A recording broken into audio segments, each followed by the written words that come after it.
Shabby. Hey, you. Oh, it's good to be back here. It's good to be back. Back in the hot seat. Welcome back. Welcome back to the Split Shift Pod, where we cut through the bullshit and the noise of the fitness industry. My name is Dan. My name is Jamie. And today we are talking about, we have a couple of questions for each other about a very pressing topic that everybody deals with, which is circle of influence. Classic. We've done a video on it before, but I think we're just going to have a few more direct questions that some of our clients have had. I've definitely heard these questions before. Oh, yeah. Well, my question for you anyway, so I don't know about yours, but I would not doubt it, for sure. I would not we're about to find out. So find out. Anyway, Shall we let's get go. started? Circle of influence, split shit pod. New episode, Start baby. the fucking chess game. Dude, let's go. I'm going to start the question this time. Let's I go. reckon. Dude, I can't just say last episode, big fan. Big Oh, fan. massive. Big fan. Massive. I hope you were too, Mum. Yeah. Because we fucking blood, sweat, and tears over here. Literally still haven't given me feedback though, Mum. Yeah. So Yeah. we'll talk about it at dinner. My mum actually didn't watch it, but whatever. So mine did. It is what it is. My question for you, Jimbo. Circle of influence is such a massive important factor for, well, everything's how we think, right? You know, we're social-based creatures. Let's be real. My question for you, trying to lose weight and better myself, but my partner is making it hard. So what do I do?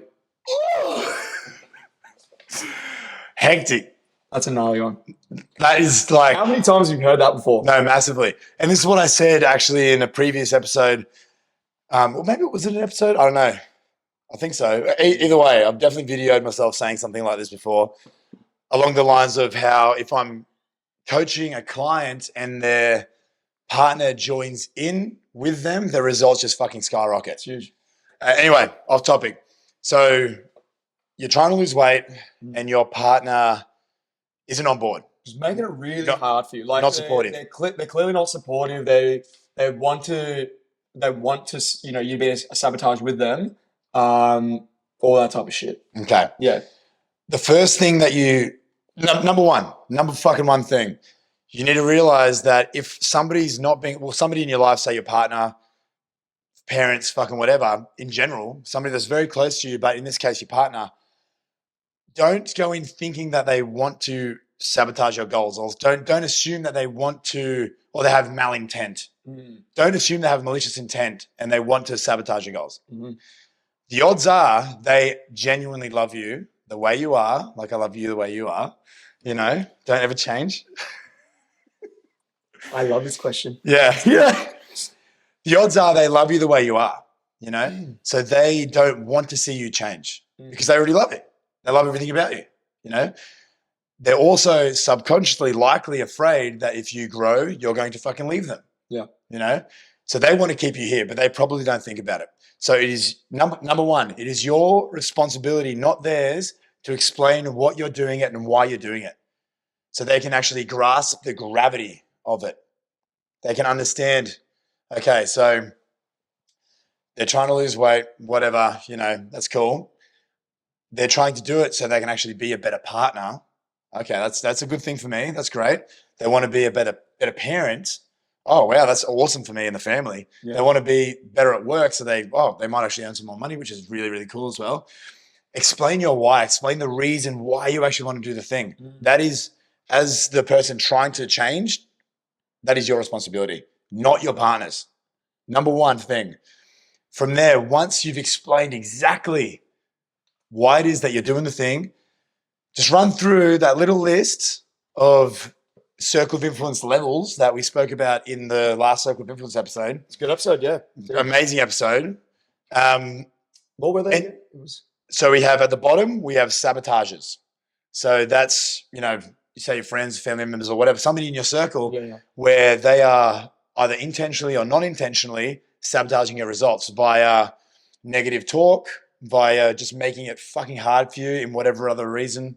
Could be, you know, eating fucking shit food in front of you, being like, oh, I bet you're enjoying your salad, Sally. Like shit like that. Sabotager. From there, we have neutrals where they're not doing anything motivating, but they're also not fucking up your results. They're just doing their thing. They don't really care what you do, whatever. Then we go to praisers. which is they're happy for you, they're encouraging you, they want to see you succeed, which is amazing, but they don't want to get involved. That's also great. Then from there we have engagers. So they're the people that are actually engaging. They're like the ones that will go for a run with you. They will join you at the gym. They'll do events with you, all that sort of shit. We'll chat about cooking together and all that sort of stuff. People that are actually getting on board with you and your results. So that's the 4 levels that I like to look at when it comes to circle of influence. If it's your partner, explain why you want the result, why it's so important to you, and then see where they are on that scale. If they're down here at sabotager, just explain to them, look, you're actually making this really hard for me. All I want you to do is, I don't need you to get on board with me. I don't need you to do it with me. Just fucking stop doing this. Just stop saying that thing at nighttime where it's like, oh, just have an ice cream with me. Just have a fucking ice cream with me. Stop saying that. I don't need you to change anything. Just don't do that thing. I don't need you to come for a fucking run with me. Just don't do that thing. Take them from sabotagers to neutrals. That's nice. From there, you can go, if you want, down the track, you could take them from neutrals to praisers.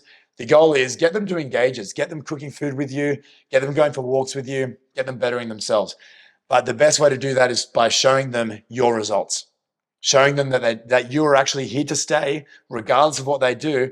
You're just bettering yourself so you can be better, and you're not going to leave them once you do lose the weight, once you do have the lifestyle, all that sort of stuff. That's exactly what I would do if I was trying to make a change, or a client was trying to make a change. This is what I would tell them, and their partner's not supportive. Such a good scale. 100%. Yeah. Same question for you. Well, you literally articulated that so well. Like, if I was to really think of it, a response to that is, you pretty much hit exactly a nail on the head of the things that I would love to say as well. Is the core one that I see a lot of value in is communications and vulnerability. Like, it needs to be. It is the base on where you can build into those levels.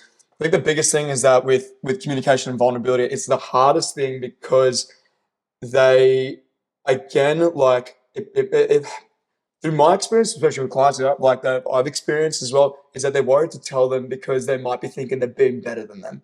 Or they're trying to put them up at the level and just like, I don't want to hurt their feelings. I don't want to make it feel like shit. I'm just like, you got to talk to them. Because ultimately, you telling them is helping them as well. Because that could be, again, the catalyst to either let them help you for starters, let them go up to that neutral level, so the sabotager, but also it might be that catalyst to be able to say, oh, like, my partner's actually doing something. I'm like, oh, well, maybe I actually need to start thinking about this now. And that's where the cogs start to turn. Just being super real with it. I think what you did so well is that, and what, like, you've nailed it, and like in relation to that same response, is that emphasis on the why, emphasis your reasons why, and how it's going to gain benefit to each other.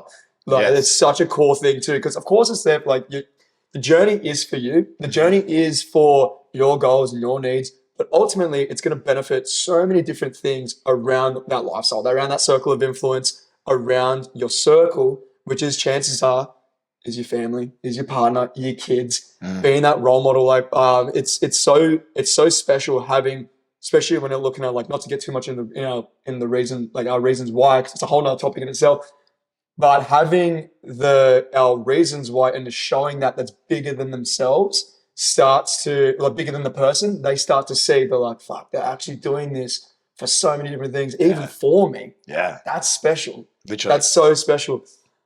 I think being that vulnerable, like that level of vulnerability, is so important, and it can be a really special way you can build. You could build together. Again, I don't think it's really realistic. I think we've spoken about this in previous episodes, is where you go from the sabotage straight to the engagers. Exactly. Babe, let's go straight into this and just like, just do this when they're a slob and they just don't give a fuck. Yes. They have no reason to want to do that. They're jumping the gun a little bit too far, and it's ultimately, they're just going to start resenting you because of it, right? Exactly. Yeah, and that's the shit thing, right? And that's where the fall ends up being like, it ends up being a sabotage in itself. Like, it really just pushes you back against it. And then that's where the separation starts to happen, right? So this, like, when it's like, when my, if you're like partner was especially so close, is that sabotager. It all begins with that initial communication and really showing that you care, showing that you care for yourself, you care for them, like exactly what you said, and knowing that what you're doing for yourself is going to ultimately help each other. It is absolutely paramount.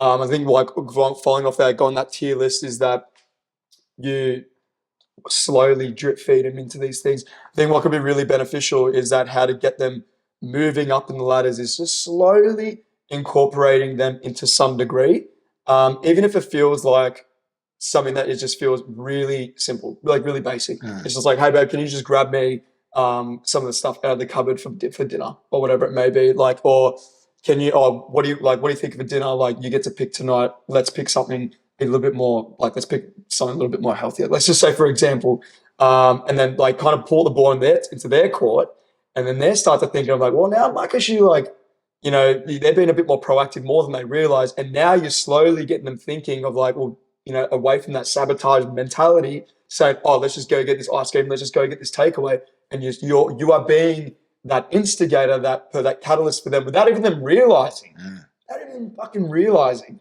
And they're just like, and that's where you start to pull the trigger to say, hey, let's go for a walk. They already like realize actually doing these things without even realizing. And they're like, oh yeah, you know what? Let's go for a little walk. And then the cycle, or at least the momentum builds from there. Yeah, oh yeah. It is so, it can be a real challenging one, especially with your partner, because like you don't want to hurt their feelings. I can see that one's super relatable for so many, especially with my clients I've experienced with in the past, and just being super real with yourself and being super real with them. It's just going to strengthen you guys. Massively. Ultimately. 100%. Yeah. And massive thing that you said about not jumping from sabotager straight to engager. I know that a lot of people that I've come across, a lot of clients I've come across, try to or almost expect that to be the way it is. They think, oh, I had this chat with them and they still won't come to the gym with me. And I'm like, you told me last week that they were fucking smashing ice cream in front of you and trying to make you feel bad for it. And now you want them to come to the gym with you? Yeah. Just fucking lower your fucking expectations, man. Yeah, literally. Just one step at a time. You need to people need to understand that just because they are doing the thing doesn't mean that everybody around them should be doing the thing also. Correct. Just because they've woken up to themselves and been like, health is a priority. Health is fucking everything. Dude. You can have all the money in the world. It doesn't fucking matter if you are ridiculously unhealthy, getting sick all the time. It's shit. People learn at different rates. Correct. Some people need a different catalyst, right? Something to happen in their life for them to actually wake up and learn. Yes. Or maybe they've had a conversation with somebody. Holy shit, I've woken up to myself. Dude. People are on different levels, so you can't expect you and your partner to just wake up one day and be like, we're into health and fitness. Yeah. It's not going to happen. And even if that does happen, we're going to start a challenge together, whatever. You're going to get results at different rates. You're going to get more, one will be more adherent. The other one will be more on the lifestyle base, which is all okay. Yeah. But you're on your own journey, but you need to merge it together with your partner, with the people around you. Otherwise, you're destined to fucking fail, for one. But also, or if you're not, then that relationship will likely fail, which is arguably even worse. Way worse. Yeah. No, you're 100% right. It's like people need to find their own epiphanies. They need to find their own reason, because you found yours, and you also got to question, like, if you're in that state where you're just like, oh, my partner's not doing this, but I am. And I'm just like, well, they haven't found it yet, but how did you find yours? Yeah. Like they probably haven't found theirs yet, but you could be able to encourage them to be able to find them. That's power back to you, right? Rather than just be like having this, I guess, this victim approach. I would say, why are they just doing this with me now? Like, well, let them find them at their own rate, but you can be that person that's going to at least instigate more of that for them to be able to say, well, fuck, like my partner's actually doing this more. And like I look in the mirror, and that's that moment where I'm just like, I feel like shit. Yeah. Like I'm looking in the mirror, I'm like, I'm hating myself. Yeah. What am I doing? Yeah. And then the changes there. That's the epiphany. Yes. And that comes down to their maturity as well. Like maybe if they do have that resentment, maybe they weren't ready for that relationship in general. If they're stuck where they're at the end of the day, you need to realize that that other person, your partner, got into that relationship for who you were at the time. Correct. They didn't get in that relationship for who you were going to be in 3 years because you decided to get into health and fitness now. Not saying that you shouldn't. You should definitely be into health and fitness. Like you should definitely fucking better yourself, get the body, get the fucking lifestyle, get the energy levels, get all the things. It's amazing. Like trust me, it's fucking amazing. It's a good time. Like nothing's better than this. But your partner didn't get in that relationship for that. Likely. Likely. You know? Likely. Yeah. So you got to understand that you need to be fucking gentle with them. You need to be gentle with them. Nurture it. Yeah. Let them understand why you want to fucking change, and then just take them up the ladder. Slowly take them up the ladder, one step at a time. Yeah. Anyway, I've got a question for you, man. Does that answer your question? That was great. Yeah, nice. So good. Nice. So good. Dude, Nice. I'm actually loving season 2 so much, and it's good. It just feels really good. Hope you guys like it. It does feel really good. Thanks, man. It always feels good when you're here. Anyway. All right. Daniel. Darnell. I have a question for you in regards to circle of influence. I used to drink every weekend. My friends still do. I'm trying to make a positive change to my fitness and health, but my friends keep pushing me to go out drinking. What do I do? Mic drop. Rubber arm bands again. Oh, the rubber arm, dude. The rubber arm. I've been there. Fuck, I've been there too many times, eh? Have you not heard of Dune Rats? Yeah. Everyone knows Dune Rats? Yeah, you got it. Dude. Did not expect that. It just instantly came to my mind. So they want to do it. So, okay, you've had this previous lifestyle of you were a bit of a bender king or queen, whatever, and you wanted to go out, and you used to go out, but now you've had this change. You wanted to work on your fitness and health, but your friends are still doing it, and they're really encouraging you to. So you're stuck in this little bit of a halfway point of like, oh, you want to do this, but it's really hard with this. Okay, that's a good one. That's so relatable too. I was there once upon a time. Still king cap. I was catching myself there as well, and 100% of my clients, especially my young clients, have all been there before, and it is very, very relatable. What would be is important is I relate it back to sacrifices. Now sacrifices is again like it was a topic that we previously spoke about in season 1, really good one, and it's a nice little perspective on how to ensure that you can make the appropriate sacrifices needed for your lifestyle, but also your needs at the end of the day. Now, if you want to enjoy the best of both worlds, I'm a big preacher of that. A bit of a balanced lifestyle for sure. You've got to be able to think of it as like, where is that needle going to move, or at least it's going to shift towards the appropriate sacrifice. Is it going to go either towards the way more to the lifestyle side, which you can drink, you can have a good time, you can do that shit, but you're going to get shit results. Simple as that. Because you put too much energy into that, right? Mm-hmm. Or you can move the needle to the other side, and you can make the sacrifice of just saying no, cut the boundaries off, and all that type of shit, and you get the sickest result. But also the downfall of that is that you may lose a bit of that lifestyle which you ultimately value, like social, have a good time with friends, create some good memories, all that good stuff.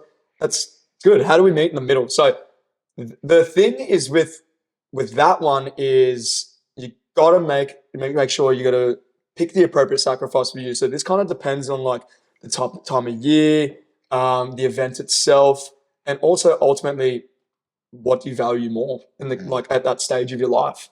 If you value more of I really want to pursue this fitness and health side of me, and you should 100% be entitled to be able to say, hey, you know what? Not this time. I personally reckon, again, that's more on towards the goal side, towards the needle side. Okay, how do I do it if I want to incorporate both? Drive. Maybe, plan ahead, stuff like that. That's strategies. But it's ultimately you are making the appropriate sacrifice to what you needed. But like looking at events, like right now, we just moved into October. We're moving into the time of year where there's arguably going to be festivals, Christmas events, Christmas parties, work event, all that type of shit. And it's usually a pressing time where people this is the part where really fucks them up the most. And it sets them off and I'm just like, I got to start my New Year's resolution and start getting fit and healthy because my last 3 months was shithouse. When ultimately, to help answer your question more, is that pick the appropriate sacrifice at the time of year when you need to ensure that you can maintain momentum. So you definitely at least to cover that last part of the question, what do you do? Definitely communicate to your friends, let them know you're doing this thing. If they don't like you,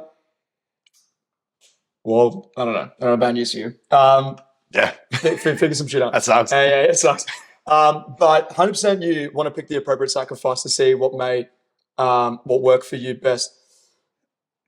That I'm trying to think of something else because there was something off the top of my head that works really, really well. Ultimately, you just got to make sure that you know your trajectory, know where you want to go. Yep. And you got to also stick by it. There is level of compromise, hence why we go back to that needle for where you want to make the appropriate sacrifice. Hence why you can use that, like implement strategies and all that type of stuff. But ultimately, you've got to be able to make sure that you've got to reflect back to your needs and what do you want, and also how it's going to benefit you more long term. This is something that I caught myself in for ages. I used to be a massive FOMO guy, and when I invested more of that time in my health and fitness, I started getting mad FOMO. Yeah. And until I realized when I was out of that little bubble, I was in that bubble for such a long time of, living an active lifestyle, like all that type of stuff, but also having a good social time and drinking with the mates and all that good shit, until I got out of that bubble and I looked from the outside in. And the result of that, I'm just like, it's still the same club. It's still the same alcohol. It's still the same social events. Ultimately, everything is going to still be there if you pull yourself out of it for a certain amount of time. Not saying you have to be able to cut that whole part of your lifestyle. If you want, you can. If you've made that full epiphany and you're like, fuck that shit, I'm done. Kudos to you, because that's actually a really cool change. You're just investing more that investment to yourself. But again, it goes back to that ownership of it's okay to be able to say no. It's okay to tell your friends, not this time. If they're your true friends, they should understand. Yeah. You know what I mean? Yeah. But I guess to really kind of summarize it all is that bring that power back to yourself, and not thinking that your friends are here to sabotage you. They're just here to have a good time. They've lived that lifestyle. You enjoy that lifestyle with them. But now your change of course. There is a new change of course. You got to figure out what you want to do with that. Bring that power back to yourself by saying, where's the appropriate sacrifice? And knowing that if you take yourself out of it for a certain time, that's sweet. Guess what? It's going to be there when you come back. If you want to have a little bit of enjoyable time, whatever it may be, balance it. It's cool. But just be mindful that, it's okay to be able to say no and find where that needle sits. Does that make sense? It really does. It feels like literally perfectly answers the question. All right. Yeah. All right. That was a big one because there was so many ways you could bloody go down that rabbit hole. Because I'm like, fuck, I thought of one, but then it takes you down this I feel like it's had to really put it back into mainly that. Massively. It's up to the person, right? Yeah. It's up to what they're, like you said, it's up to their values, all that sort of shit. Nice. Well, I guess I'm going to ask you the same question back. I didn't see that coming.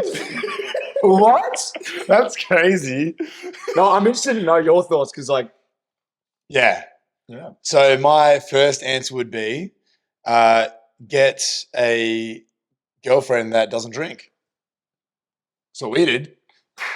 That pulled me right out. Yeah. Shout out. Now I can barely drink anymore. Shout out.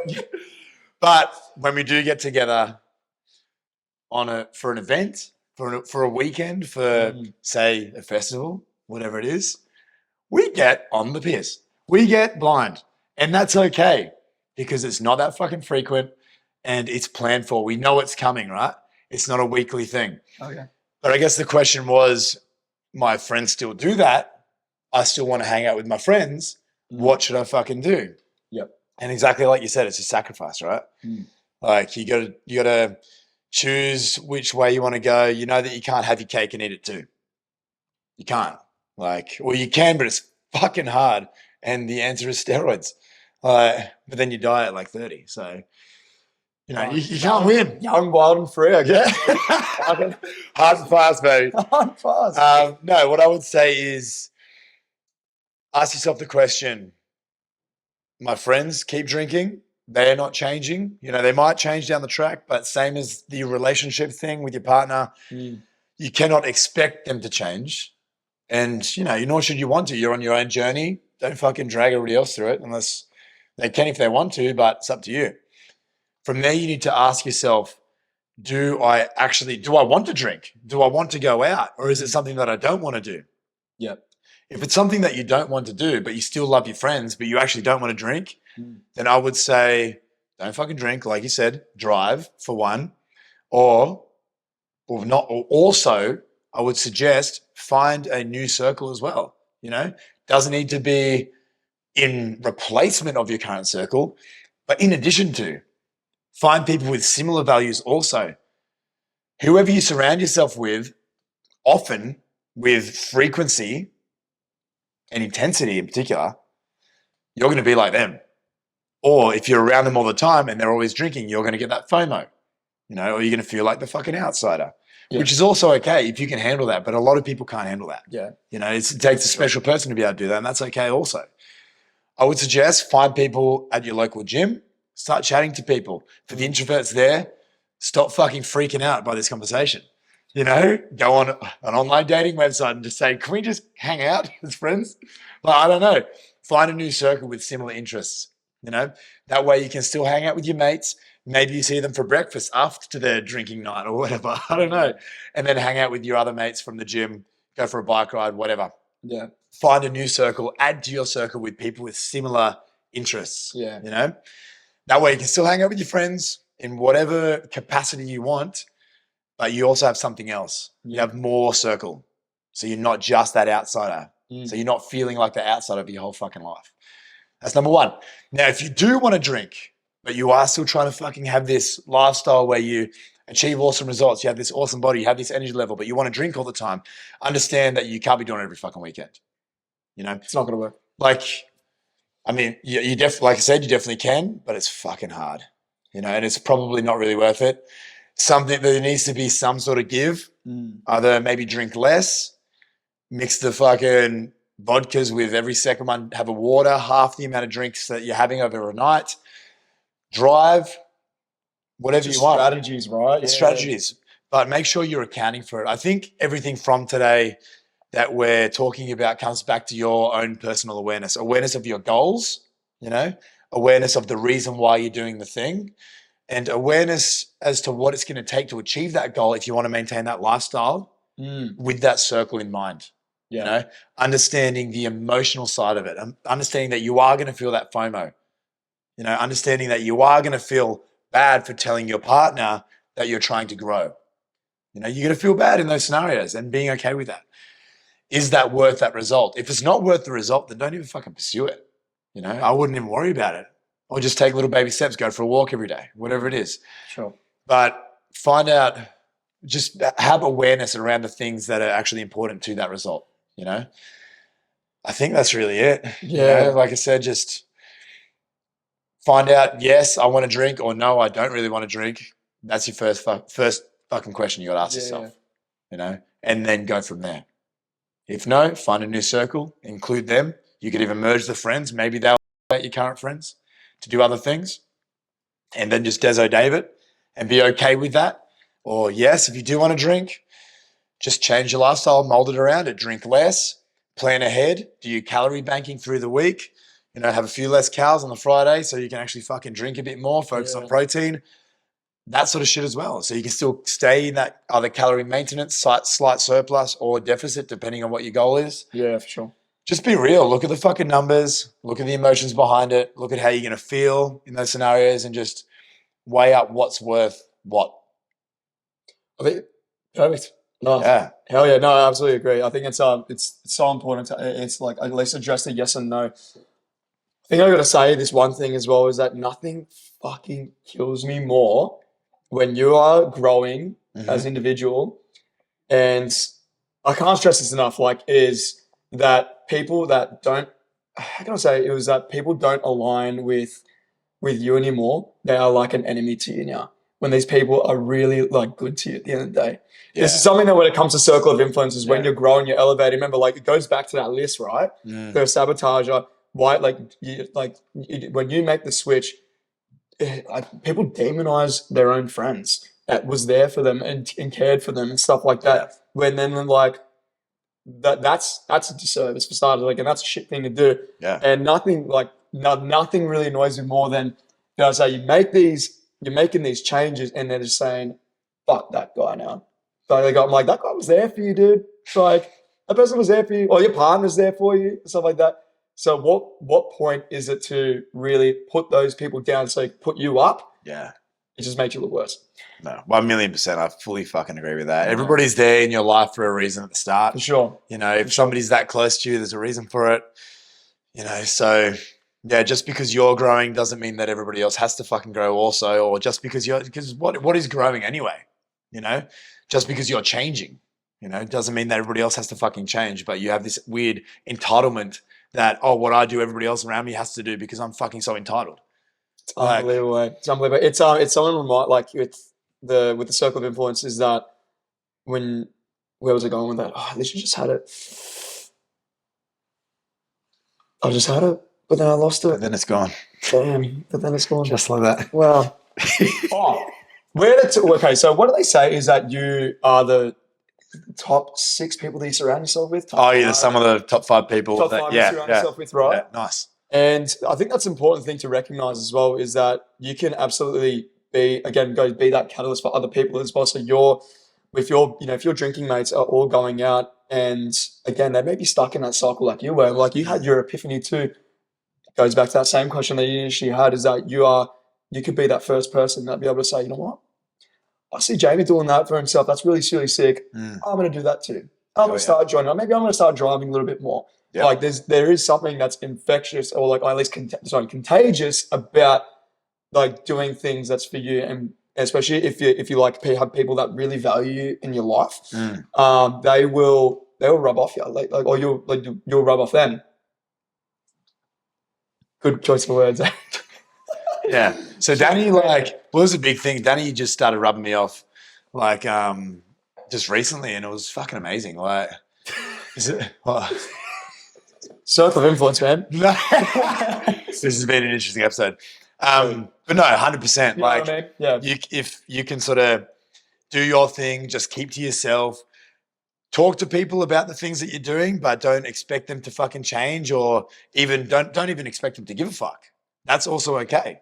You know, but like you said, it can be that one person that decides, you know what, I saw you doing that run. I went for a walk yesterday, and then my partner went for a walk with me, and now we go for walks every day, and now our kids are going for walks, you know, and then my partner joined the gym, and then it's a flow-on effect. There's nothing more satisfying than seeing how like with our clients is that how they get like messages and stuff like that. I'm like, your journey has changed me to want to be better, but like to better myself. Yeah. It's fucking insane the level of power 100%. That you can have to positively change someone's life. Yeah. If you allow them to, like when you're just investing in yourself. 100%. Particularly when it's like a lifestyle based thing as well. It's not like they've just fucking knuckled down and nutted out a fucking awesome, super strict result. But if they've actually done that and still maintained a lifestyle, still maintained an awesome relationship with their partner, still fucking spent time with the kids or whatever, they've done all these things, that's fucking relatable. That is very relatable. That's relatable. You know, that's something that people should be looking up to, being like, fuck, if they can do it and they've got work, they've got kids, they've got all these things, I want to be able to do that too. Be that fucking person, you know, and surround yourself with people like that. But at the same time, still give a fuck about the people that care about you now. And the people that cared about you before you lost the weight, before you changed your lifestyle, before you started getting all these fucking awesome results. And I think that with like when it comes to ultimately the circle of influence is that time unravels itself anyway. So even if they didn't align, time will allow that to be an answer for you. Yeah. Like, you know, like if you're moving down that journey and there's so much friction and they're just not aligning, that's the nature of growth. You grow out of your circle as well. Oh, yeah. And not everyone is going to come follow you. Absolutely. People just want to stay there and they just don't want to. And that's okay. That's out of your control. Yes. Your power is what you can do and be able to involve people around you the best you can, ultimately not knowing there has to be an expectation that they have to do it as well. Time will unravel itself. 100%. In summary, get fucking amazing results, live your best life, and don't be a dick. Is that it? See you next week. See ya. Oh, yeah.